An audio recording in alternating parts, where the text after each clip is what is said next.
ঘরোয়া রান্নার রেসিপিতে সকলকে জানাই স্বাগত। সকলে নিশ্চয়ই ভালো আছেন, সুস্থ আছেন। আজ আমি পায়েসের রেসিপি নিয়ে চলে এসেছি। সাথে থাকুন আর দেখতে থাকুন কিভাবে আমি পায়েসটা বানাই। পায়েস বানানোর জন্য এখানে আমি প্রথমে দুধ ফুটিয়ে নিয়েছি ভালো করে। আমি এখানে 800 গ্রামের মতো দুধ নিয়েছিলাম, সেটা 500 গ্রামের মতো করে নিয়েছি। আর নিয়েছি এখানে চাল নিয়েছি 1 কাপ, গোবিন্দভোগ চাল নিয়েছি, দুটো তেজপাতা, দুটো ছোটো এলাচ, আর নিয়েছি কাজু কিশমিশ। এবার আমি একটা কড়া বসিয়ে দিচ্ছি। আমি কড়া করেই পায়েসটা রান্না করব। আমি অন্য সময় বাড়িতে ছোট্ট একটা হাঁড়ি আছে, তার মধ্যে পায়েস রান্না করি, কিন্তু আপনাদের দেখানোর জন্য কড়াতে হলে ভালো দেখা যাবে, সেই জন্য আমি কড়ার মধ্যে পায়েসটা রান্না করছি। আমি এখানে 1 চামচ ঘি দিয়ে দিলাম প্রথমে, দিয়ে কাজু কিশমিশটা ভালো করে ধুয়ে রেখেছিলাম। এবার আমি এগুলো ভেজে নিচ্ছি। কাজু কিশমিশের যে একটা কাঁচা গন্ধ থাকে, সেটা যদি একটু ঘি দিয়ে ভেজে নেওয়া যায়, তাহলে সেটা থাকে না, আর পায়েসে আরও বেশি টেস্টি হয়ে যায় সেটা দিলে। আমি এখন এবার কাজু কিশমিশগুলো তুলে নিচ্ছি। অল্প করে ভেজে নিতে হবে, ভাজা হয়ে গেছে, আমি তুলে নিচ্ছি। দিয়ে দিচ্ছি আরও 1/2 চামচ ঘি। দিয়ে এখন দিয়ে দিচ্ছি দুটো এলাচ, ছোটো এলাচ আমি ফাটিয়ে রেখেছিলাম, দিয়ে দিচ্ছি। আর দিয়ে দিচ্ছি দুটো তেজপাতা। এলাচ আর তেজপাতা দিয়ে ভালো করে একটু নাড়াচাড়া করে নিলাম, এতে কেমন সুন্দর একটা গন্ধ উঠে গেছে। আর গোবিন্দভোগ চালটা আমি এবার দিয়ে দিলাম। 1 কাপ গোবিন্দভোগ চাল নিয়েছিলাম, ধুয়ে রেখেছিলাম ভালো করে। অবশ্যই চাল ধুয়ে নেবেন, চালে অনেক নোংরা থাকে, আর ধুয়ে নিলে অনেকটা বেশি টেস্ট হয়।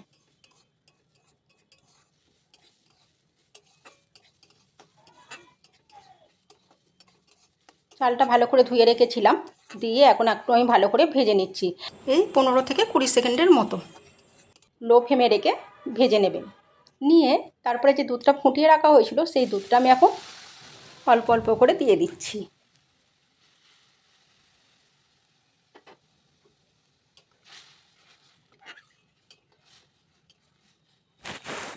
চালটা একটু নেড়ে নিলাম, নিয়ে এবার বাকি দুধটাও দিয়ে দিচ্ছি সব।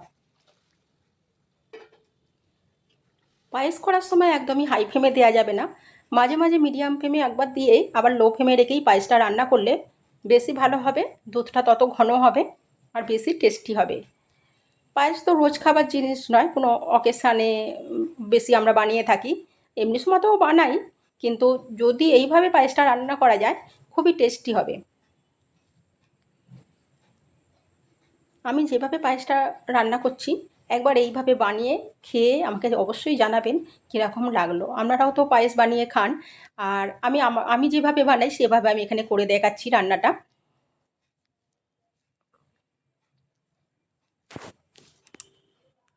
চালটা এখন অনেকটাই সেদ্ধ হয়ে গেছে, আর দুধটাও দেখছেন একদমই অনেকটাই কমে গেছে।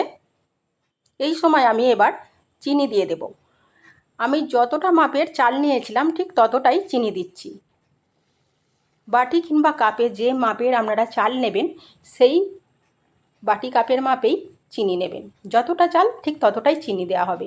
চালটা সেদ্ধ হয়ে গেলে প্রায় 70% হয়ে গেলে তখন চিনিটা দিতে হবে।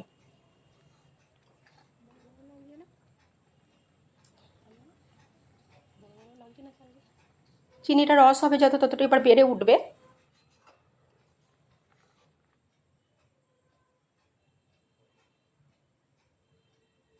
চিনিটা এখন এবার গলে গেছে। একদম লো ফ্লেমে রেখেই করছি আমি এখন। আর পায়েস কিন্তু বসিয়ে রেখে দিলে হবে না, অনবরত এইভাবে না, মানে নেড়ে নেড়ে করতে হবে, খুন্তি কিংবা হাতা যাই দিয়েই নাড়ুন না কেন, নাড়তে হবে পায়েস। আর আমি যেবার কাজু কিশমিশটা ভেজে রেখেছিলাম, সেটা আমি এবার দিয়ে দিচ্ছি। এরপর আমি এবার কাজু কিশমিশগুলো খুব ভালো করে মিশিয়ে নেব।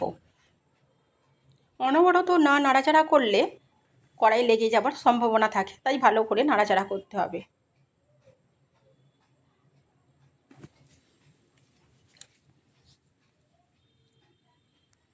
আমি যখনই পায়েস করি এইভাবেই করি রান্নাটা। এবার আমি গুঁড়ো দুধ নিয়ে নিয়েছি, এটা আমি এখন গুলে নেব গরম জল দিয়ে।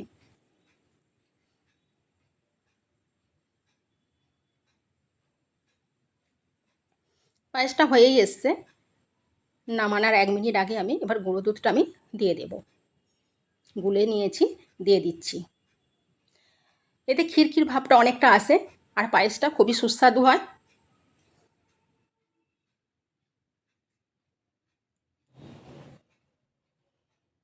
পায়েসটা হয়ে গেছে। ঠিক এই রকম আমি দুধের পরিমাণটা রাখবো, নাহলে অনেকটাই চালটা টেনে নেবে দুধটা, তখন অনেক শুকনো হয়ে যাবে। ঠিক এই সময় নামাবেন, ঠিক এই রকম ঘন ঘন একদম হয়ে যাবে, সেই সময় নামিয়ে নিতে হবে। আমি দুধটা দিয়ে অনেকটাই ফুটিয়ে নিয়েছি, আর একটু মিনিট খানেকের বেশি ফুটিয়ে নিয়েছি। দেখছেন এখন একটু ফোটাচ্ছি।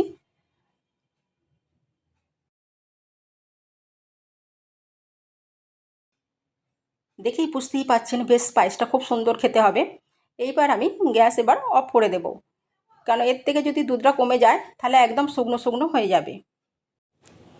পায়েস একদম শুকনো শুকনো ভালো লাগে না, একটু হালকা দুধ থাকলে বেশ, ক্ষীর ক্ষীর দুধ দুধ একটু বেশ ভালো লাগে বেশি। এবার আমি নামিয়ে নিচ্ছি। একদম লো ফ্লেমে দিয়ে রেখেছিলাম একটু, তারপর নামিয়ে নিলাম। দেখুন ঠিক এইরকম দেখতে হয়েছে। আমি 10 মিনিট পরে দেখাচ্ছি পায়েসটা আমি ঢেলে নেওয়ার পর। ঠিক এই রকম ঘন হয়ে যাবে তখন। ভালো থাকবেন, সুস্থ থাকবেন, সাবধানে থাকবেন।